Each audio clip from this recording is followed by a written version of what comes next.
ئێمە وەکو بەڕێوەبەرایەتی گشتکار و بارمین هەولێر هەڵساین بەکردنەوەی خولێکی ڕاهێنانی تایبەت بە تەقەمەنی سەرپێی ئایئیدی واتە بۆمبی چێندرا بۆ ژمارێک لە کارمەندانی مین هەڵگرەوە لە بەڕێوەبەرایەتیمان بێگومانکردنەوەی ئەم خولە بۆ زیاتر پێگەیاندن و هەروە شارەزاکردنی بەشداربووانی خولەکەیە بۆی بتوان لە داهاتوو بنێردرێن ئەو شوێنانێکەوە چەکدارانی داعش لە سنووری هەرێمی کوردستان پێشتر داگیریان کردبوو بۆم بە چێندراوەکان هەڵبگرنەوە لە ناوی ببن و ئەو خولەش بە شێوازێکی زۆر زانستی دەوترێتەوە تێدا بەشداربووان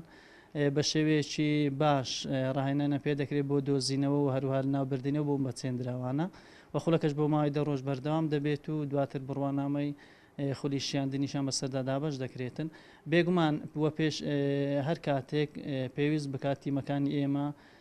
دەچنە ئەو ناوچانێکەوە بۆمبی چێندراویان تێدەدانراوەتەوە و پێشتریش چووینە یعنی بەشداری پرۆسی پاکردنەوەیان کردووە لەو ناوچە ئازادکراوانە